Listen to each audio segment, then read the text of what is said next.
नमस्कार दोस्तों, स्वागत है आप सभी का आपके इस प्यारे चैनल सॉल्व विद हरीशन में। यहाँ हम क्लास 10 का सारा सिलेबस कवर कर रहे हैं। पहला चैप्टर हमारा हो चुका है, दूसरे चैप्टर पे आ चुके हैं। पॉलिनोमियल है चैप्टर का नाम, और आज पॉलिनोमियल का कुछ इंट्रोडक्शन हम लोग देखने वाले हैं। क्या क्या होता है, कैसे कैसे होता है, क्या होता है पॉलिनोमियल, क्या टर्म्स होते हैं, बाइनोमियल, मोनोमियल क्या होता है ना, लीनियर क्या होता है, क्वाड्रेटिक क्या होता है, वो सारी चीजें समझने वाले हैं अच्छे से। सबसे पहले आपको ये पता होना चाहिए, जैसे आपने देखा होगा कहीं लिखा होगा 3x। ये जो 3x है ये क्या है, ये क्या है? ये अलजेब्रिक एक्सप्रेशन है, इसको पॉलिनोमियल कहा जाता है। ठीक है, इसी में अगर मैं और जोड़ दूं आगे या फिर और ऐड करके चीजों को लिख दूं वो भी हो सकता है, लेकिन अभी मैं बिल्कुल बेसिक से चल रहा हूँ। 3x जो है, इसमें अगर देखें हम, ये x जो है ये वेरिएबल है। क्या है? वेरिएबल। और ये जो 3 दिखाई दे रहा है ये है कोफिशिएंट। क्या है? कोफिशिएंट। ओके, ये दो चीजें आपको दिख रही होंगी। ठीक है, एक मिनट। तो यहाँ पे 3x में मुझे दिख रहा है x जो है वो तो वेरिएबल है, जो 3 है वो क्या है? कोफिशिएंट है। ओके, ये मुझे एक ही टर्म नजर आ रहा है, इसको हम बोलते हैं टर्म। क्या बोलते हैं? इसको हम टर्म कहते हैं। ओके, तो टर्म जो है, अगर मैं कहूँ 3x प्लस 5 ऐसे करके दे रखा है, suppose that 3x square plus 5x plus 7 दे रखा है, ये ऐसे है इस तरीके से। यहाँ पर मुझे टर्म जो होते हैं वो प्लस या माइनस के साइन के साथ सेपरेट होते हैं। एक टर्म ये नजर आ रहा है, एक टर्म ये है और एक टर्म ये है। तो यहाँ पे 3 टर्म है। यहाँ पे क्या? यहाँ पे एक टर्म था। जब भी आपको सिंगल टर्म नजर आएगा इसको मोनोमियल कहा जाएगा, इसको मोनोमियल कहेंगे। एग्जांपल लीजिए, आप 7x लिख दीजिए, ये एक मोनोमियल है। जब आपको 2 टर्म्स नजर आएंगे, 2 टर्म नजर आ जाए, फिर क्या होगा? ये बाइनोमियल कहलाएगा, बाइनोमियल कहलाएगा। और एग्जांपल अगर मैं लूं तो उसको 5x प्लस 7 कहते हैं। अगर 2 से ज्यादा 3 टर्म है, अब क्या कहेंगे हम? अगर 3 टर्म है तो इसको हम ट्राइनोमियल कहेंगे। एग्जांपल लें तो हम कह सकते हैं 7x square plus 5x plus 9। इस तरीके से यहाँ पे आपको 3 टर्म नजर आ रहे हैं। ठीक है, इस तरीके से सिंगल टर्म है, एक टर्म है, मोनोमियल कहा जाएगा। 2 टर्म वाला है, प्लस दिख रहा है, ये एक टर्म, ये दूसरा टर्म। 2 टर्म है उसको बाइनोमियल कहेंगे। 2 से ज्यादा टर्म, तीसरा है, 3 टर्म दिखाई दे रहा है, ट्राइनोमियल कहेंगे। और मोर देन 3 दिख जाए पॉलिनोमियल कहते हैं सिंपली। ठीक है, उसको सिंपली क्या कहेंगे? पॉलिनोमियल। यही हम पढ़ रहे हैं। ठीक है, तो इतनी चीजें क्लियर हो गई होंगी। वेरिएबल क्या होता है, उसका कोफिशिएंट क्या होता है। अब यहां देखा जाए तो कोफिशिएंट एक्स स्क्वायर का क्या है? 3। यहाँ पे x का क्या है? 5। क्या यहाँ 7 जो है वो किसी का कोफिशिएंट है? यस है, ये कोफिशिएंट किसका? x की पावर 0 का। x की पावर 0 की वैल्यू 1 होती है, दैट इज वाई इसको अगर नहीं भी लिखे तो हम सिंपली 7 लिख सकते हैं। लेकिन अगर आपको सीधा ऐसे दे दिया ये x की पावर 0 नहीं है, आपसे इस पॉलिनोमियल में ये पूछ ले यहाँ पे x की पावर 0 का कोफिशिएंट क्या है, आप क्या कहेंगे? 7। क्या है? 7 है। ठीक है, तो ये तो टर्म के बारे में हो गया कि सिंगल टर्म होता है तो मोनोमियल, 2 टर्म होते हैं तो बाइनोमियल, 3 टर्म्स होते हैं तो ट्राइनोमियल। इसी तरीके से हम जब डिग्री को देखते हैं या पावर को देखते हैं, उसके बेस पे भी कुछ चीजें होती हैं, तो आप इसको नोट कर लीजिएगा, समझते चलिएगा। ठीक है, मैं इसको हटा रहा हूं अभी के लिए।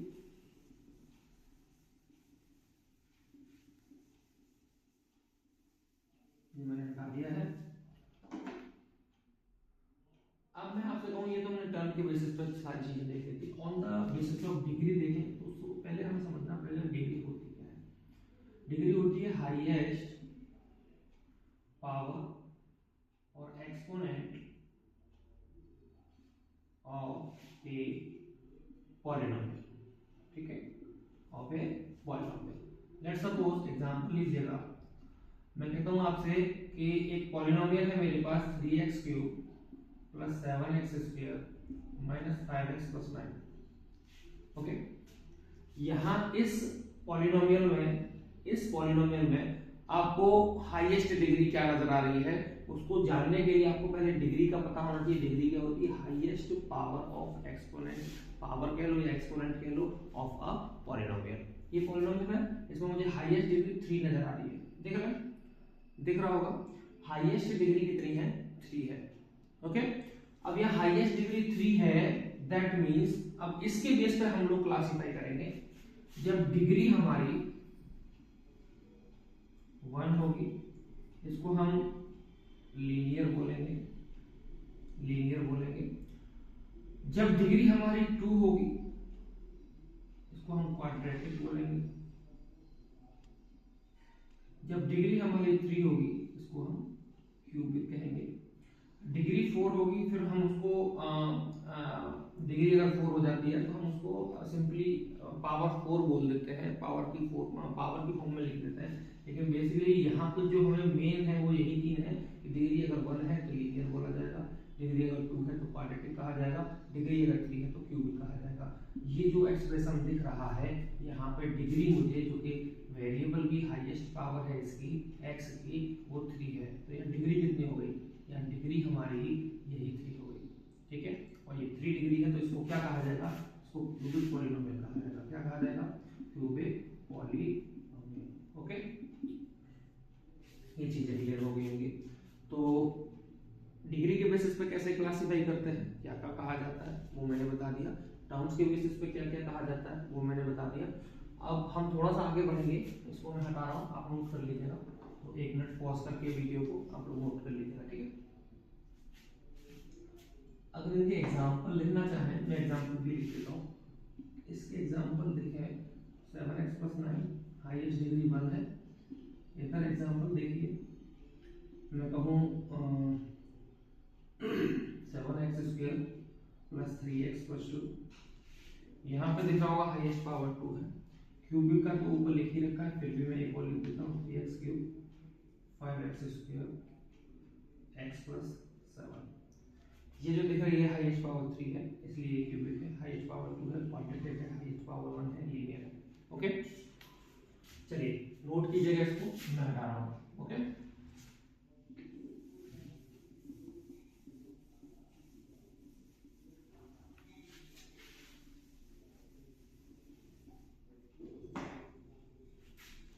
अब हम ग्राफिकल रिप्रेजेंटेशन देख लेते हैं।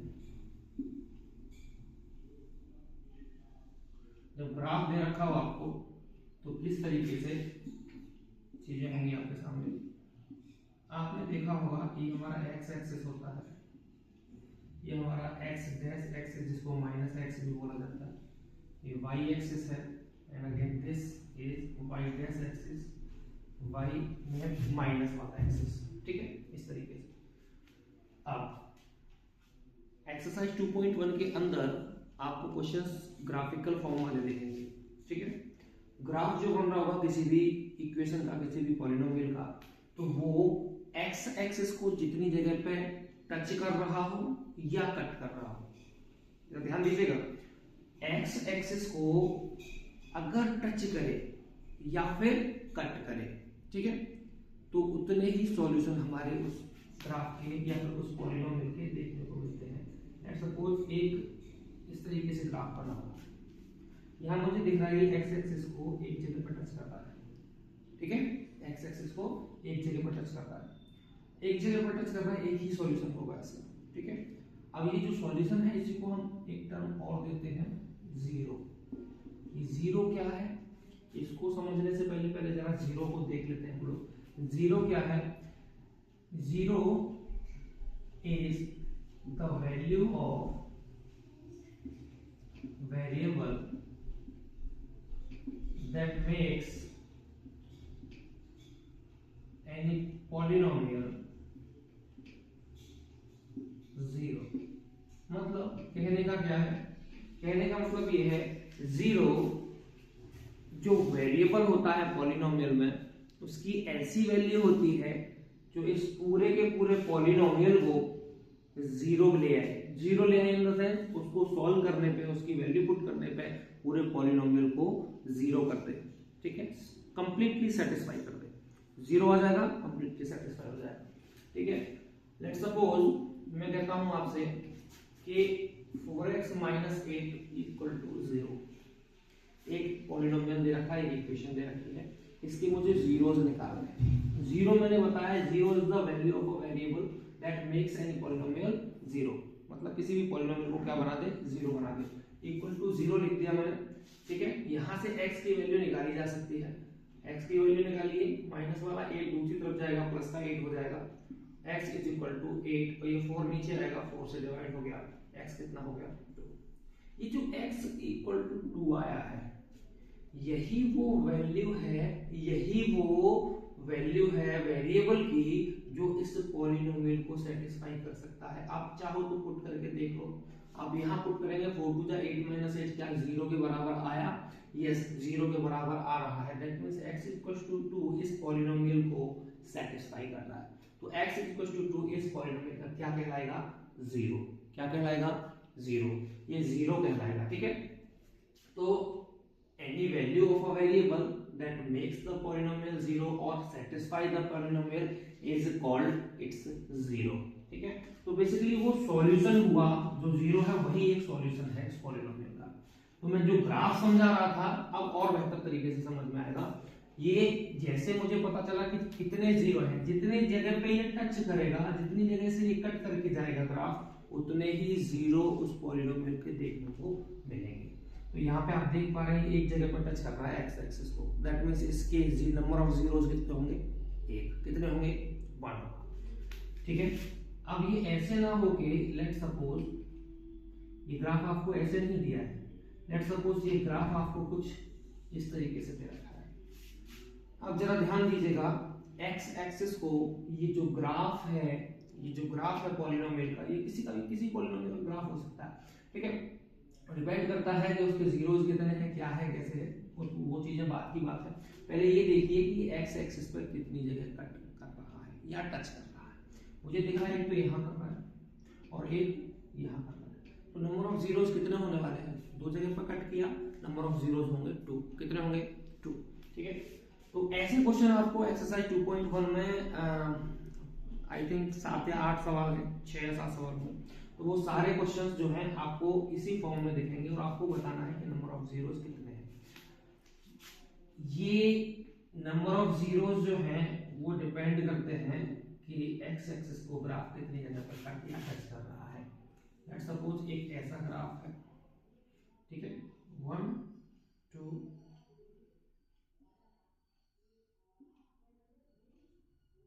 3 and 4। ये पावर 4 वाली कोई ना कोई पॉलिनोमियल रही होगी। 4 जगह पे मुझे टच करते दिख रहा है एक्स एक्सिस को, that means 1 2 3 4। Number of zeros कितना होंगे? 4। 4 पावर वाला एक पॉलिनोमियल रहा होगा जिसकी डिग्री कितनी रही होगी? 4 हो रही होगी, ठीक है।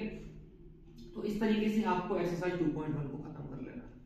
अब जो इसके अलावा और इम्पोर्टेंट जो चीजें हैं वो भी हम डिस्कस करेंगे। वो आपको जीरो जैसे पता चल गया, तो जो हमारा आगे का काम है वो क्वाड्रेटिक इक्वेशन को ही देखना है। क्वाड्रेटिक इक्वेशन क्या होती है? जिसकी पावर 2 हो, है ना, जिसमें डिग्री कितनी हो हमारी? 2। एक ऐसा पॉलिनोमियल जिसकी डिग्री 2 होगी, उसको क्या कहा जाएगा? उसको क्वाड्रेटिक पॉलिनोमियल कहा जाएगा। क्या कहा जाएगा? क्वाड्रेटिक पॉलिनोमियल, ठीक है। तो पहले तो मैं स्टैंडर्ड फॉर्म बता देता हूँ आपको। Standard form of a quadratic equation, ये बेटा होती है ax square plus bx plus c is equals to 0। Okay, ये हमारी स्टैंडर्ड फॉर्म होती है। नंबर ऑफ जीरोस कितने होंगे यहाँ पे? क्योंकि ये क्वाड्रेटिक इक्वेशन है, हाईएस्ट डिग्री 2 है, तो नंबर ऑफ जीरो कितने होने वाले हैं? 2 होने वाले हैं। लेट्स सपोज एक नंबर ऑफ जीरो जो पहला है हमारा, उसको अल्फा मान लीजिए और दूसरे को क्या मान लेंगे हम? बीटा। दूसरे को क्या मानेंगे? बीटा। आपने 9th क्लास में क्वाड्रेटिक इक्वेशन खूब सॉल्व करी होंगी। एक मेथड था हमारा मिड टर्म स्प्लिट करने वाला मेथड, वो मेथड हम लोग मोस्टली यूज करते थे वहाँ पे, और हम लोगों ने बहुत अच्छे तरीके से सीखा था। अगर आप नहीं भी सीखे हैं तो हम अभी 1-2 क्वेश्चन लेके उसको और क्लियर करवा देंगे। तो फिलहाल के लिए ये ध्यान रखिए कि यहाँ पे 2 डिग्री नजर आ रही है, इसके 2 जीरो होने वाले हैं। अब इनके कोफिशिएंट एक्स स्क्वायर एक्स के कोफिशिएंट के साथ इन जीरोस का क्या रिलेशन होता है वो मोस्ट इंपोर्टेंट है आपके एग्जाम के पर्सपेक्टिव से। तो अगर मैं कहूं कि नंबर ऑफ जीरोस 2 है, let the zeros of a quadratic equation is equal to alpha comma beta.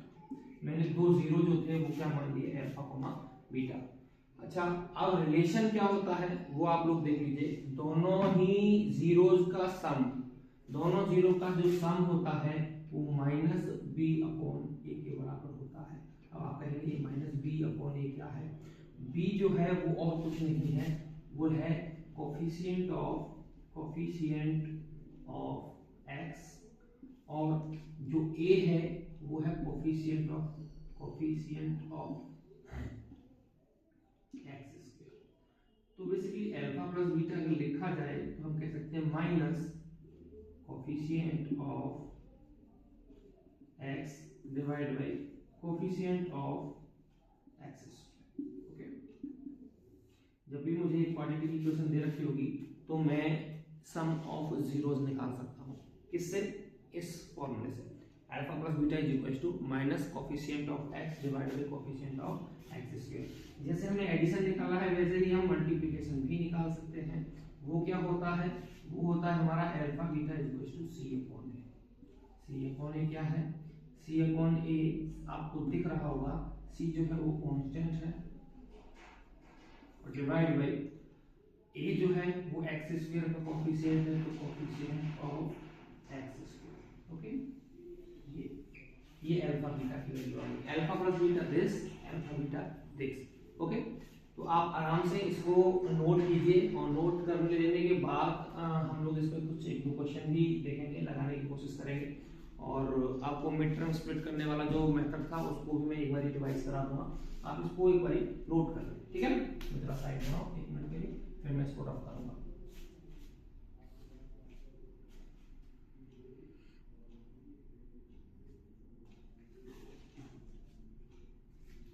Okay, अब मैं इसको रफ करने वाला हूँ, ठीक है।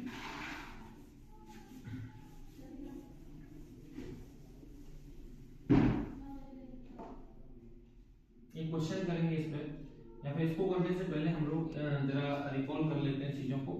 मैं आपसे कहता हूं कि आपको करना है x square plus 6x plus 8 इसके फैक्टर करना है, ठीक है। आप इसको फैक्टराइज करिए और फैक्टराइज करने के बाद इसमें से जीरोस निकालिए। किस तरीके से कर सकते हैं वो हम लोग देखेंगे। पहला काम होता है हमारा इसको कंपेयर करना ax square plus bx plus c के साथ। मुझे a इक्वल टू यहाँ पे कुछ नहीं है, एक्स स्क्वायर के साथ 1 तो रहा होगा कोफिशिएंट इसका, तो a इक्वल टू 1 हो जाएगा, b की वैल्यू 6 हो जाएगी कंपेयर करने पे, और c की वैल्यू कितनी हो जाएगी 8। ओके, करना क्या होता है, आपने ac निकालना है, ac निकालना है। ac क्या होगा 1 into 8 दैट इज 8, और इस 8 के करने हैं जो भी हमारा AC होगा उसके करने हैं फैक्टर। आपको 2 से डिवाइड करिए जरा 4 टाइम, और 2 से डिवाइड करिए 2 टाइम, 2 से डिवाइड करिए 1 टाइम। फैक्टर कुछ ऐसे आए, ठीक है। अब सॉल्व कैसे करते हैं वो जरा समझना, बहुत ज्यादा इंपॉर्टेंट हो जाता है। सॉल्व कैसे करते हैं, ये जो आपको क्वाड्रेटिक इक्वेशन दे रखी है इसमें कोफिशिएंट के जस्ट पहले वाला ये जो साइन होता है ये आपको बताता है कि आपको ऑपरेशन कौन सा परफॉर्म करना है। ऑपरेशन इन द सेंस अगर प्लस है तो आपको एडिशन का परफॉर्मेंस करना है, यहाँ पे एडिशन परफॉर्म करना है। अगर यहाँ पे माइनस है तो आपको सब्ट्रैक्शन को परफॉर्म करना है, ठीक है। पहली चीज ये। दूसरा, ये जो है ये साइन को डिसाइड करता है कि साइन आपको किस तरीके से लेना है। एक्स के साथ सामने वाला जो साइन है ये डिसाइड करेगा कि एक्चुअल में साइन किस तरीके से लेना है हमको जब हम मिड टर्म को स्प्लिट कर रहे होंगे, ठीक है। तो आ जाइए जरा, 8 का जो है मुझे दिख रहा है 2 2 2, तो 2 जब 4 होता है 2 होता है, 4 और 2 ऐड करने पर 6 आता है। मुझे 6 मिल रहा है, यस मिल रहा है। दोबारा समझिए, 2 2 4 एंड 2 4 एंड 2 मिलके 6 होना चाहिए, मतलब ऑपरेशन कौन सा होना था यहाँ, ऑपरेशन यहाँ एडिशन का होना था। क्या हम 4 - 2 लिख सकते हैं? नहीं, ऑपरेशन आपको प्लस वाला परफॉर्म करना है, एडिशन करना है आपको ऑपरेशन। यहाँ पे साइन कैसा है? प्लस का है, दोनों ही प्लस के हैं ऑलरेडी, हमें बहुत ज्यादा सोचने की जरूरत नहीं है। जब माइनस की चीज आएगी तब आपको सोचने की जरूरत पड़ेगी। अभी के लिए साइन को बहुत ज्यादा हमें महत्व नहीं देना है, क्योंकि दोनों ही प्लस है तो साइन की चिंता नहीं करनी है। 8 जो है उसको फैक्टराइज किया, 2 × 2 × 2, 2 × 4, 4 and 2 मल्टीप्लाई करने पे ये आए, एडिशन या सब्ट्रैक्ट करने पे ये आए। ध्यान दीजिएगा, इनको रीअरेंज इस तरीके से करना है, फैक्टर्स को रीअरेंज इस तरीके से करना है कि मल्टीप्लाई करने पे तो कांस्टेंट के बराबर आए, और एडिशन या सब्ट्रैक्ट करने पे क्या आना चाहिए? x के कोफिशिएंट के बराबर आना चाहिए। ठीक है, तो 4 and 2 में इसको स्प्लिट कर सकते हैं, ब्रेक कर सकते हैं, इसको 4x + 2x लिख सकते हैं। इन दोनों में से कॉमन मुझे दिखाई दे रहा है पहले दो टर्म में से कॉमन लेना आपको आता होगा, नहीं आता है तो सीख लीजिएगा बेटा, क्योंकि अगर 10th क्लास में आके अगर आप लोग कॉमन नहीं ले पा रहे हैं तो बहुत दिक्कत वाली बात है। कॉमन लीजिए, x + 4 बचेगा, इन दोनों में से प्लस का 2 ले लेंगे, x + 4 बचेगा। अब आगे दो टर्म बन गए, ये वाला और ये वाला, और दोनों टर्म में से मुझे एक चीज फिर से कॉमन नजर आ रही है और वो है x + 4। x + 4 को कॉमन निकालिए, बाहर निकालिए, इधर से क्या बचा? x + 2। ये मैंने इस एक्सप्रेशन का, इस जो पॉलिनोमियल क्वाड्रेटिक पॉलिनोमियल दे रखा था उसको सॉल्यूशन निकाला। सॉल्यूशन निकाला, दो मुझे ब्रैकेट नजर आ गए, दोनों को इंडिविजुअली 0 रख दूंगा तो दो वैल्यूज निकलेंगी। x + 4 को बराबर 0 रखेंगे। अभी क्या बताया मैंने, जो भी 0 है वो कैसे निकलता है, जो हमारा पॉलिनोमियल होता है उसको 0 बना दे, तो उसको बराबर 0 रखो पहले वाले पार्ट को, ऐसे ही दूसरे वाले पार्ट को भी बराबर 0 रखेंगे। x की एक वैल्यू इधर से -4 आनी है और इधर से x की एक वैल्यू -2 आनी है। दो वैल्यूज मुझे नजर आ गई, दो वैल्यू आ गई, और यही वैल्यू जो है वो अल्फा एंड बीटा है। अल्फा की वैल्यू -4, बीटा की वैल्यू -2। आप अल्टरनेट करके भी लिख सकते हैं। ठीक है, अब इसको हमें वेरीफाई करना होता है, जस्टिफाई करना होता है कभी कभी, और ऐसे क्वेश्चंस भी आ जाते हैं बोर्ड के अंदर। तो हमने जो कोफिशिएंट वाला अभी फॉर्मूला लिखा था या फिर जो रिलेशन लिखा था उससे हम लोग जरा इसको जस्टिफाई करवा लेते हैं। आप इधर आइएगा मेरे साथ, अल्फा + बीटा अभी जो निकला है नीचे, इसको अगर मैं ऐड करूं तो -4 and -2 कितना आने वाला है? -6। ये एडिशन आया। वहां जो हम निकाल रहे थे कोफिशिएंट की हेल्प से, वो माइनस का b/a हुआ करता था, अगर आपको याद है तो। -b मींस जो b है, ये b की वैल्यू 6 अभी निकाली माइनस के साइन के साथ, a कितना है? 1। अगर आप देख पा रहे हो तो अल्फा + बीटा की वैल्यू -6 ही आ रही है, और इन दोनों को ऐड करने पर भी -6 आ रहा है। वेरीफाई हो गया? यस, ये वेरीफाइड है। ऐसे ही अल्फा बीटा अगर मैं निकालना चाहूं तो यहां से -4 × -2 करूंगा, माइनस माइनस प्लस हो जाता है, 6 आ जाएगा अल्फा बीटा। और with the help of coefficient जब हम निकालते थे तो c/a हुआ करता था, और c हमारा कितना है? 8। कितना है? 8। ये सॉरी 4 × 2 8 होने वाला है। c/a 8, और a की वैल्यू 1 थी, 1 से डिवाइड करने पे 8 ही आता है। यहाँ पे भी देख पाएंगे आप कि दोनों तरफ अल्फा बीटा जो है वो सेम निकल के आ रहे हैं, तो ये भी हमारा वेरीफाई हो जाएगा। ठीक है, ये भी वेरीफाई हो जाएगा। इस तरीके के क्वेश्चन आपको कई सारे देखने को मिलेंगे एक्सरसाइज के अंदर। ठीक है, तो ये था बेसिक आपके पॉलिनोमियल का इंट्रोडक्शन कह लीजिए, बेसिक कह लीजिए। ये मस्ट होता है, मोस्ट इंपोर्टेंट होता है। जब तक आपको ये सारी चीजें नहीं आएंगी आप एक्सरसाइज के ऊपर जंप नहीं कर सकते, वहां से क्वेश्चन को सॉल्व नहीं कर सकते। क्लियर है? आपको ये पहले समझना पड़ेगा। ठीक है, आप इस वीडियो को पूरा देख लेंगे, इसकी वीडियो को, आज की वीडियो को, तो आगे दिक्कत नहीं आएगी। ठीक है ना? तो इस वीडियो के लिए इतना ही, इंट्रोडक्शन मैंने करा दिया है। मेरे इस चैनल को प्लीज सब्सक्राइब करें, लाइक करें वीडियो को, प्यारे प्यारे कमेंट करें, और अगर कोई सजेशन है आपका तो वो भी करिए, और बेल आइकन जरूर दबा दीजिएगा, जिससे कि अगर अगला कोई वीडियो आता है या फिर कोई लाइव आता है तो वो आप तक पहुंच सके, आपको नोटिफिकेशन मिल जाए। ठीक है, आज के लिए इतना ही। नमस्कार, जय हिंद, बाय बाय।